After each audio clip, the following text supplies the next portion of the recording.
Hi there, and welcome to Scout the Gameweek. Scout the Gameweek is Fantasy Football Scouts' weekly podcast brought to you by the Scout Network. In each episode, we'll look back at the game week we have just played to assess what we can learn to help us in the next round of fixtures. I'm your host, Ryan from Football Chatbox. Let's scout the game week. Now, this week, I'm joined by Charlie Roberts, or as I like to call him, Chaza, for another appearance this season for Scout the Game Week. And it's a big one ahead of double game week 25. How are you doing, Chaza? And how is the season going so far? Good evening to you, Ryan. What an absolute pleasure it is to come on another pod with you and talk fantasy football. I absolutely love it. And yeah, it's a nice, wonderful surprise. We've got a double game week coming up. And we've got loads of talking points to go through. Indeed. So we'll be focusing on all the double game week teams and also a few single game week teams that have some really good fixtures in 25. So actually, let's start by reviewing the opening kickoff from game week 24. City won 2-0 against Everton, but until KDB came on and said it's time to win this, I initially wanted to type until KDB came on and said hold my beer. But City really didn't have anything to offer against Everton until that point. Yeah, it's a strange one. However, as Haaland owners and definitely captainers will still take the brace in itself. It's probably, I'm not sure. I think with Everton, they can match up with Man City really well at times. But by the end of it, I think Man City just had too much to answer for. And along with that, the addition of KDB ever since he's returned from his injury has been massive. From what I can recall, he's returned in every possible game in the league. And he should have got an assist away at Spurs too for Nathan Ake's header. He's been that influential, and I think he's a key cog to Guardiola's side. Indeed. And now that he's got the break, and obviously we're recording this before City's Champions League fixture today or tonight, or depending on wherever you're watching this. This video might be coming out after the Champions League fixture, but we're recording before the Champions League. So we don't know what's going to happen. We don't know if any injuries or anything happen as well. So that's just one thing to mention. But yeah, he looked good, came on, changed the game, had that opportunity to kind of that lob, maybe to dink it to Foden or Haaland as well. Now, the other question is, heading into the double, if you were to pick 3 City assets to own for the double, who would your top 3 be? I feel a lot of managers have already got this treble of assets already, and that would be Haaland up front, who is also the most transferred in player, unsurprisingly, heading into game week 25. Kevin De Bruyne, I think, especially with Mo Salah, who was at AFCON, then had to go back due to injury, it makes the decision a lot easier to go to him. And Phil Foden, we saw what he's capable of, especially with his hat-trick away at Brentford. Yep, fair enough. And if, let's say, people wanted a City defender, would Ake be the standard choice? Or I think Ake would be now. Yeah, I'm not sure about how. I think Kyle Walker plays most of the time, but having seen him dropped on a couple of occasions, it may put managers off trying to purchase him. Yeah, that's right. He's gone from being the most nailed City player, playing 90 minutes, until this whole incident came out. He's been a naughty boy, and now he can't even make the team at this point. That's just how it is. I think Ake being at 5 million, it's relatively an affordable price tag too to invest in that area. Yeah, fair enough. I think okay, not a bad shot actually. To be honest, to go into like for anyone who's looking to try and get a FPL asset for City defense, but I still think the City triple attack, even though it comes with its fair share of rotation risk, still probably offers a higher ceiling. I think so as well, and it works perfectly up to the point where it gets up to blank game week 29 too. They have a trip to Anfield the week before in 28, but you could really dump one of those City assets and go to a potential player who plays in blank game week 29. I think that makes it a lot easier. So it could be Phil Foden, who might be the easiest asset to deploy, but based on form and what's to come, that answer could easily change. Yeah, true. Fair enough. So we'll see how that goes, but that's a story for another time. Let's move into Liverpool. Now, they won 3-1, and Trent looked amazing in the first half before having to be subbed out, apparently due to injury. Now, there are rumors going about that he might be out for longer, but we don't know yet. We kind of have to wait for Klopp's press conference. But Darwin did some typical Darwin things in the game. Could have had a higher score than he did, where in the last 9 minutes. He went one-on-one with the keeper but missed. But I guess he did find the back of the net, which he usually doesn't do at times. Jota came away with some points as well, but maybe could have gotten more if he took his chances. What do you take away from that game going into the double? Firstly, I was really impressed by Yotta's header. It surprises me how good he is, not just the ground level, but also aerially too. I think a lot of opponents forget about how damaging he can be. In addition, Darwin Núñez, it's amazing to see him as a neutral, how much he's grown in confidence now. He's really putting away a lot more chances than he did last season. Along with that, the opposition in Burnley suits his playing style too. He managed to score against them away at Turf Moor on Boxing Day and then backing it up again. It's really helpful for his confidence, to say the least, and also a worthy fantasy asset now. I think he's just really in a good contention in regard to potentially being part of one of the 10-play players. He makes a lot of difference to Liverpool as well. Like we saw the game before that, where Liverpool didn't have him starting against Arsenal, and you can kind of tell like Liverpool just don't click the same way they do with Darwin in the team. He just brings that chaos, whether it's good or bad. It just helps Liverpool as well in one way, because he tends to drag defenders out, like, create space for others as well. So his chaos factor when he's not there is kind of like missing for Liverpool as well. So I think, like you mentioned, probably a pretty good option for the double game week this week as well, even though he does blank in 26. Jota, for such a small guy, he tends to get quite a bit of header chances. The other thing I noticed is he wasn't being marked by Burnley. Now, Burnley could be pretty bad at set pieces, which we'll talk about later when it comes to Arsenal, but maybe against Luton, it might be slightly different. Brentford also might be slightly different, but still a good option, I guess.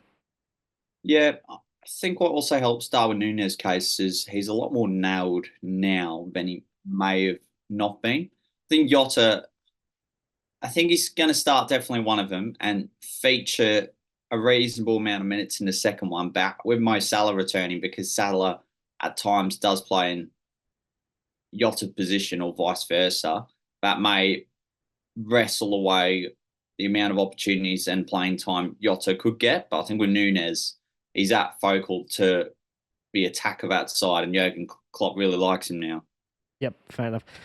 Where do you stand with Trent? Okay. I think with this one, it's a little bit annoying now. If you were looking at to invest him, I probably wouldn't, only because he's 2 million more expensive. The alternative down back, as much as his golf threat isn't as much as fireworks as Alexander Arnold, but with a centre half, he does stack up all right. It would be Virgil van Dijk. I reckon he could play close to 180 minutes between the two. One of the most nailed on defenders in the league. Also with a League Cup final coming up, that may reduce the minutes for many other players, but I don't think it would be the case for Virgil. What I didn't know of the Burnley game too, it could be a bit of a gem, wouldn't be in my top three, but maybe fifth, is Harvey Elliott. Once he came on, he brought a lot of flash into that team. And it wouldn't surprise me if he starts one of them or even become a cheap midfield option for some sides. Yep, fair enough, because actually a good point, because he bought control and creativity, which once Trent went out kind of was lacking in that Liverpool team as well. So could be a decent punt, like you mentioned. So if you were to, let's say, top three, Van Dijk, Darwin, and Jota, or I would go. So even I don't own him, I would go Núñez number one. Yeah. I'll go Jota number two, and close third, Virgil van Dijk. I'll put Trent fourth at the moment. Yeah. Fair enough. I'm thinking of selling Trent as well, so we'll have to see. Yeah, okay. I think another one worthy to mention before you go to the next agenda point is Andy Robertson. Yes. Now we've seen him play a full game. He's definitely capable of getting something out of a set piece or a corner. Yep. And if Trent is rumored to be injured, he'll be on more set pieces than usual as well. That's correct. Connor Bradley, is he worth a mention? So he is apparently back in England. Now we'll have to wait and see whether he will play, and also I guess we're kind of waiting to see what Trent's rumored injury situation is going to be like as well. Even if Trent was fit, I don't know if he'll be to risk too much. I think he might start both games, but I'm not sure about his minutes. That's what I'm kind of worried about over the double with the cup final as well. And then Salah, do we see him getting any minutes this game week? People are still kind of holding out. Brentford one comes off a bench. I Yeah. think it starts against Luton. Yeah. So in total, what do we think? 30 in the first, maybe, or 20 in the first, and maybe 60? I think he could play at a maximum 120 minutes. They have a possible 180 Mo Salah. That's a lot. Yeah. Yeah, it is. Play half an hour against Brentford and then go for a full game against Luton. Oh, interesting. But I think your optimal amount will probably be 100 minutes. Okay. Would you still, if you had Salah, would you still keep him for that 100 minutes, if you think? Probably? Yeah, I would. If you've kept him up all the way up to this point, I'd keep him. Yep, fair enough. All right, let's move over to Luton. A lot of managers got Luton players in this game week thinking they were going to continue to smash teams. Instead, it was Sheffield United who came and did the smashing and got their first away win for the season.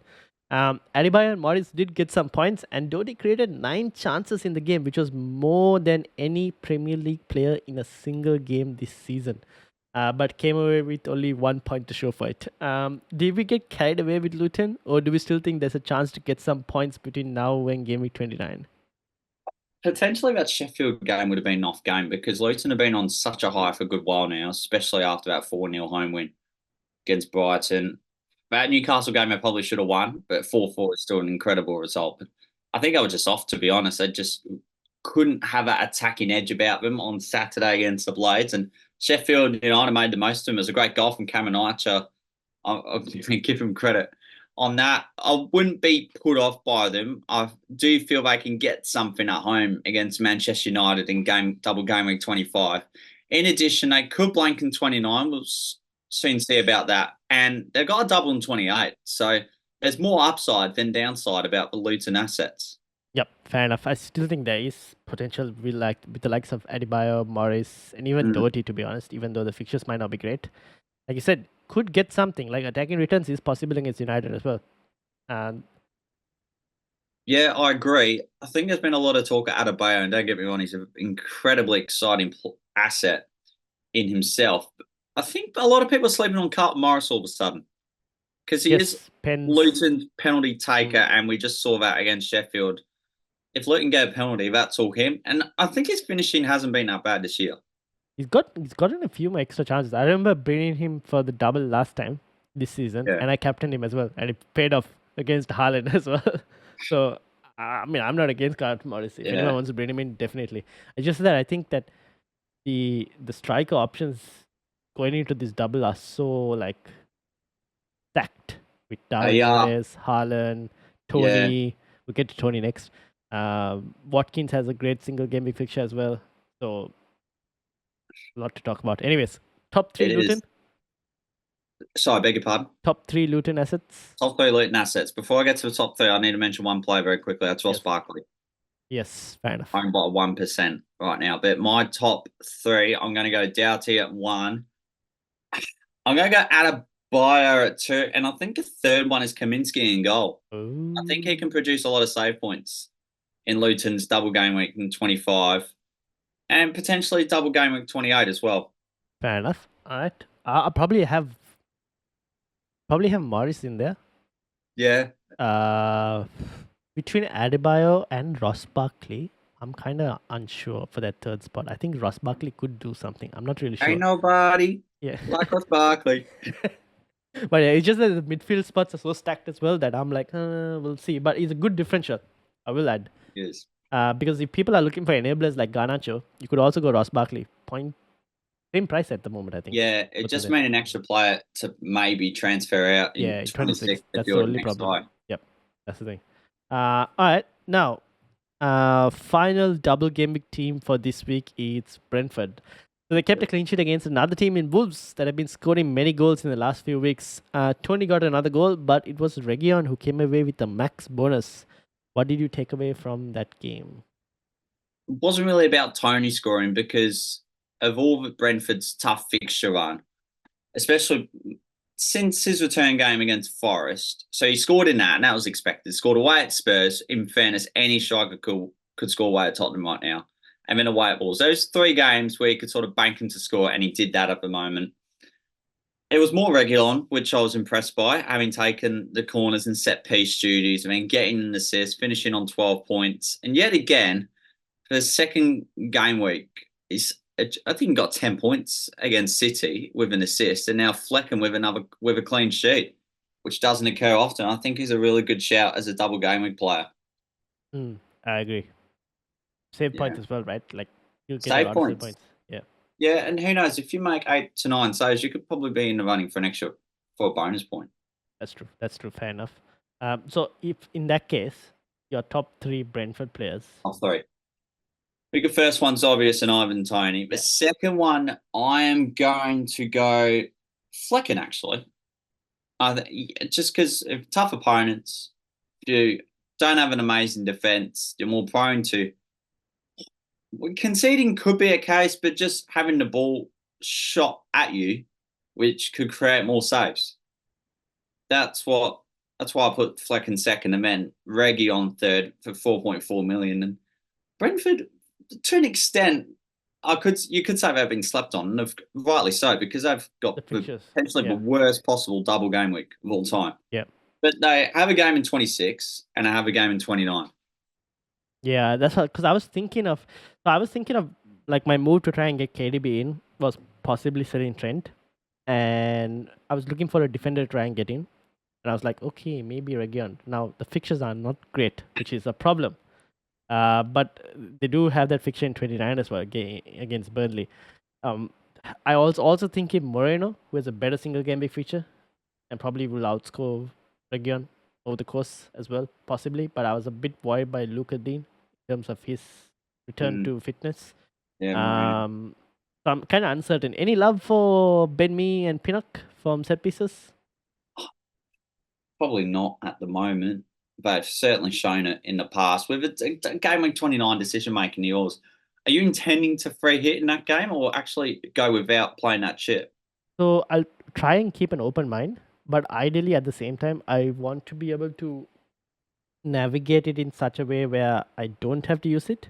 Now, if the fixtures don't go the way, like let's say for example Chelsea do end up beating Leeds, then I kind of probably have to play the free hit because I can't do enough transfers to get a full 11 out by now to 29 while having to focus on the double in 28 as well. So I'll probably then free hit. But if Chelsea lose to Leeds, it kind of changes because I already have 2 Arsenal players.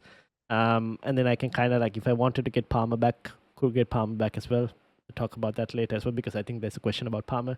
So yeah, I want to keep an open mind about it. Like if I need to play it, I'll play it. But if I can avoid it also, I'll try and avoid it. But at the same time, I want to try and... The thing with the blanks and doubles is you get so focused on them, you tend to like ignore the teams that have good fixtures in the middle. Fixtures they're called, yeah. So I want to try and look into that as well. Like I don't want to ignore teams that have good fixtures. Like Villa have good fixtures and they play in game in 29. Wolves do as well. Wolves, exactly. So they have Sheffield United in 26 and another good one as well after that. So I don't want to ignore those teams as well per se. What about West Ham as well? Because they play in 29, but their fixture run, I think, ahead are really good. I think I've got Luton, not in Forest and Aston Villa. However, they are in the worst possible form, and I'll just slip one in there. Is that who put the ball in the West Ham net? Who put the ball in the West Ham net?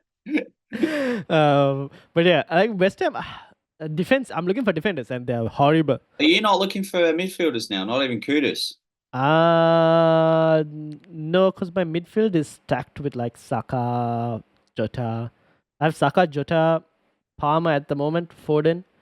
Palmer will go to KDB, so I'll have Foden, KDB, Saka, Jota, and Garnacho. Garnacho, okay. Yeah, so I'm not looking at midfielders just yet. And even if I was to, it's either I go for Neto in 26. Yeah, I like Neto. Yeah, or I could go for Kudus at that moment, but I haven't thought about it yet.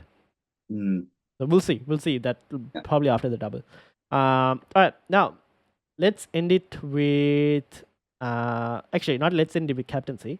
Let's talk about some of the single game week teams who have some good fixtures this week. Let's start with the Gunners. 6-0 smashing against West Ham, and they're now going to face Burnley next. Saka has been getting more centrally involved, or at least that's what it seems like to me, and it's resulted in him getting more points as well. Added to that, Arsenal have suddenly become set piece experts. They used to be good before, but now they're just really good for some reason. And they're about to face a team that is really bad at set pieces. If you have Arsenal players this week, you probably have to play them, right? I think so, and that's a dilemma I've been facing. I was having a conversation with you last night about this. It's whether you, for example, play a budget attacker, which would allow you to go 3-4-3, or you'd use that final slot on an Arsenal defender away at Burnley. And let's not forget, I think Saliba scored against Burnley last time at home, but Arsenal still found a way to concede. So I'm not sure about the shutout chances because you always find a sneaky goal from Burnley, probably from this time of Fafana or an Amdouni just dribbles around people, bang, bottom right hand corner. True, but at the same time, stats-wise, Arsenal are still the best defensive team in the league. Absolutely, and the best set piece side too. It was shutout against West Ham. It was incredible. Yeah, so that's what I'm. So the answer, yes, you do field them. Yeah, that's what I'm. So now you had the issue of like choosing between starting Pedro Porro or even Gabriel, and also Garnacho as well against Luton. And everyone gave mixed replies to that. No, it's fantastic. It's good to have a variance of opinion. Let's say Porro one, he's in shocking form, but he's at home to Wolves, and I could easily see a game where Tottenham find a way to score. Could he get on the end of it? Probably. But I certainly do see Spurs concede at some stage. And last time out, Porro did get an assist. It's amazing how past outcomes have a big influence on decision-making to certain matchups. Yeah, but the thing is, for me, Spurs' form right now, they're going to concede, and I feel like Arsenal are more likely to keep a clean sheet, plus potential attacking returns at this point, given Burnley's set piece problems. To be fair, I also, given now that Declan Rice is taking set pieces from the left, so much better. I think he should, if anyone wants like an extreme differential punt for a cheap midfield spot, I don't mind Declan Rice. To be honest. Yeah. I agree. I think is it 5 million or 5.5? Something like that. I'm not really sure. 17 points against West Ham, and if he holds up, and that's not a bad route to some dirt cheap points. 5.4 million. Taking corners from the left. Bad. Yeah. So something to kind of consider. Now, Aston Villa, the next team with a really good fixture this week. They play Fulham away and have two good fixtures after that also have a fixture in Gameweek 29. So like I mentioned, right, I was thinking of selling Trent to fund a move to KDB this week, and one of the options was Moreno. Now Lucadine is back, which is a bit of a problem, so I'm kind of uncertain if I want to go Moreno or not. Do you think Moreno could still be a good option going forward? And also with Watkins, if you have the option to move him out and bring in someone like a Tony or a Darwin, would you do it? Transfers are precious, I think, around this time period of year. So if you want to get him back, you just got to be very diligent in regard to what transfers you make from that moment you get Exodus him out to the moment you bring him back in. It's probably worth a shot. I mean, got Darwin Núñez probably in the form of his life, so it might be worth it. However, on the flip side, it really depends on team value as well, held by Ollie Watkins. If it's into the start of a season, it makes it incredibly difficult to get rid of him. However, if you got him just recently, you don't have a lot to lose, especially even if you want to go to an Ivan Toney as well. But never discount Watkins' very good fixtures. We saw that 18 points against Sheffield United, and that was a big whack to those managers who may have not owned him. It's not the first time he's done it as well. 23 points at home to Brighton. Yep. So he's very well capable of coming in with these big points against the teams that are weaker as well. So that's why I'm kind of like hesitant to like even recommend removing him, because the fixtures are so good for Aston Villa. Yeah. And then I think a second option, he's been really good so far this year, Douglas Luiz. Pence as well. Penalties as well. Yeah. But I'm not sure about the Villa defense. I'm not sure who the big one to target. I was going to say Moreno, but now with Dean back, I don't know. Yeah, that's what it kind of put me out, because I don't know. I still think Moreno might be a decent option, but I'm worried about minutes now, because especially like if Game Week 29 was like next week, I might have taken the risk with Moreno. But given that it's a couple weeks time ahead, will Moreno still continue to be that defensive player come Game Week 29, or should I just go? I can't even go Pau Torres yet, because I don't know if Pau Torres is going to start it. And I don't want to go Matty Cash because he could lose his spot anytime. anytime he could. What you also have to factor in is Aston Villa's Conference League commitments as well. Yes, that's a They'll good be point. playing on some Thursdays too, which means a quick turnaround onto their Sunday games. Yeah. So They could even rotate the fullbacks. yeah, that's true. So Moreno could play that, and Luka didn't play the Prem as well. That's another problem. Okay, that's just more problems to consider. Okay, I might have to think It's a about great this. discussion. That's I what know. it is. Yeah. Okay, I'll probably have to think about it. Okay, and then the final team, Manchester United, win against Aston Villa, and Højlund continues to get the goals, but with no double and a potential blank coming up. Not many will be looking at their players except for maybe Garnacho to enable other moves. But they do have some good fixtures in the next few games apart from the Manchester City derby. What are your thoughts on United so far? They're back in form all of a sudden. It's really pleasing to see. I don't mind Rashford too in the meantime, but we have to somewhat discuss Højlund because out of all the strikers in the game, if you're looking for a single game week player who's in form right now, who's probably the best in that category as it currently, he just keeps scoring. So Sean Miller, he's went from Australia to the UK and he's gone back, and Højlund just hasn't stopped the scoring form ever since, Fair enough. which is quite amazing. I think he's worth a punt, and that Man City game, especially at the Etihad, you don't really know what you're going to get from that game. So even it's probably worth holding him for that one too. Yeah, that's the thing. I think I've seen a few people have him in the team, and I can't recommend I still keep him because he's scoring goals. And when strikers score goals, they tend to hog most of the bonus points as well. To be honest, especially in a team that's scoring less goals, like United are, they do tend to get most of the bonus points whenever possible. So yeah, good option. Garnacho, I think enabler can do well. Probably in that price point, definitely not the best enabler of the season because it's Cole Palmer. But right now, if you're looking for a bit of a money move elsewhere, he's probably the best one in that price bracket. Yep, fair enough. All right, now let's end it with captaincy. Who are your captain options for this week? And also, is it a triple captaincy week, or would you save that chip for, let's say, Solanke in game week 28? I think looking at it, you could not ask for a better fixture pair for Haaland as of now. I think Chelsea and Brentford both being at home. That's been quite fortunate back-to-back home games. That works really well. I think a triple captaincy will be played this week. Yeah, Solanke one has tempted me, but sometimes with Bournemouth, are they going to turn up on certain games? Just don't know. Like Sheffield United, they could pull out a big surprise. You really don't know about them. And then Luton Town, they can be good when they feel like it. I mean, Chelsea, they had a good win last night. May get their form back, who knows? But I think Brentford would be an iron game for Haaland too. But it's at home, so I'm assuming they might be slightly better than the previous reverse fixture. Yeah, I think so. But yeah, being at home, I think this could be it for Haaland. Let's hope so. last time's triple captaincy, I wasn't on it because I felt like the fixtures were too hard for Haaland compared to what Rashford had at that moment. And Rashford was on form. This one, while Solanke, you could say on paper, has the better fixtures, Solanke doesn't have the form that Rashford had at that moment. Now, Solanke's form has kind of dropped, and so has Bournemouth's numbers as well compared to when we bought Solanke in. So I'm kind of put off by it. And also, this is 2 home games for Haaland, whereas last one he had, I think, was it Spurs and someone else? I think, not really sure who. Spurs away, West Ham at home? I think so. Not really sure, but it wasn't that much of a great fixture per se. If it was game week 34 this year, it could be Fulham away, Spurs away. So if you pick for 2, you'd go for the 1 now. Yeah, that's what. Now, this week could also see a lot of people having really good benches. So where do you draw the line between playing the triple captaincy chip or playing the bench boost? Do you think I guess there might be other weeks to play the bench boost, or?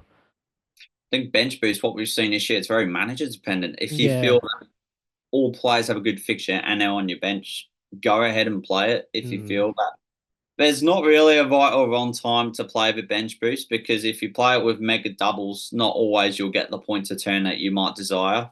For example, you could be leaving 25 points on a normal standard game week 18, for example. Yeah, true. You don't know when the big points are going to come from the bench. Yeah. So, yeah. Fair enough. Last week I had 25 points on the bench, just sitting there and waiting. Yeah, just Yeah. no. Meanwhile, my co-host, I think he bench boosted last week and got 31 points from the bench.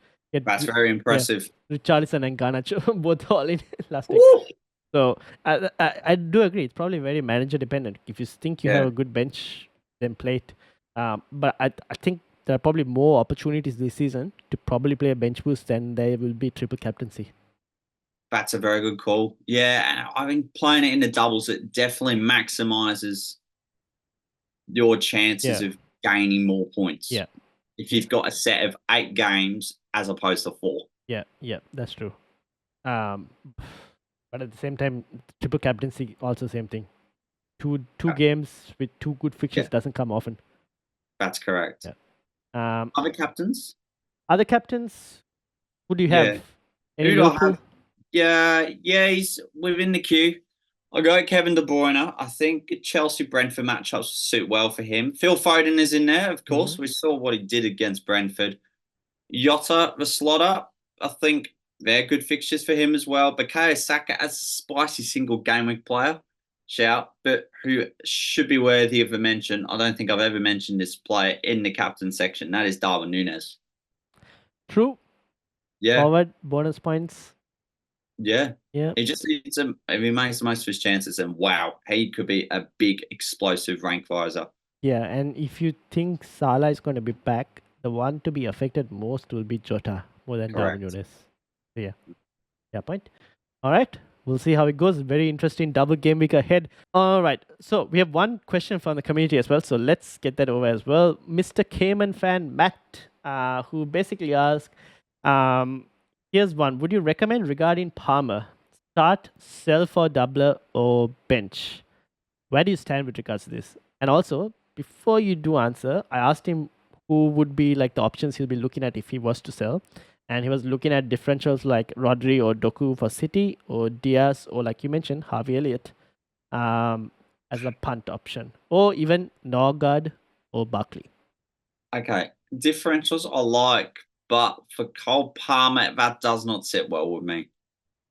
I think if it was a more common, highly owned player, yeah, I'd go with it. But if you can find a way to roll the transfer this week, potentially bench him, that could be the way to go, because we spoke about this a few weeks ago where the contingency plan out of 25 is equally as important as your plan heading into 25.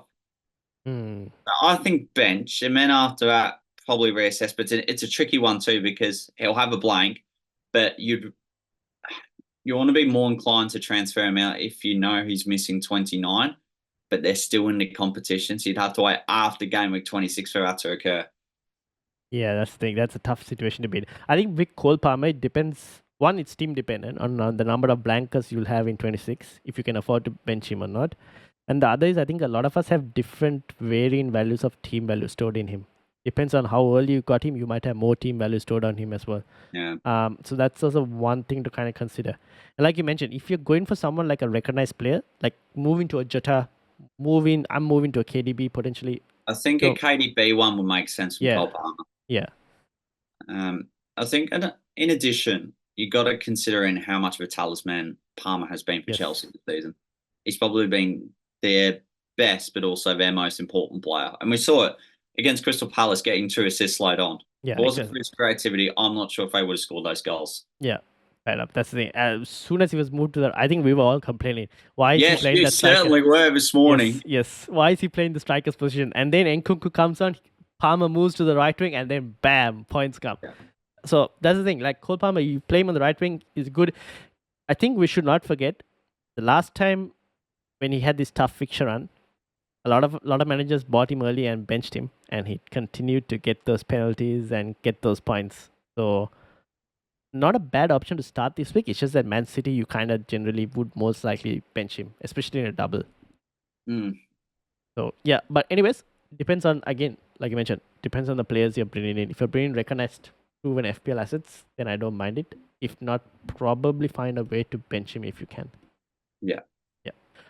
So thank you for your time today. Do you have anything to plug?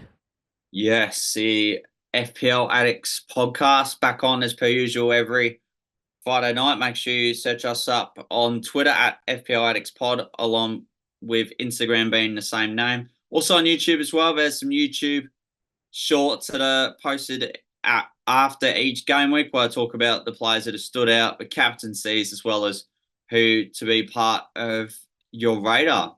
Yep, and their handle will be on YouTube as well in the description.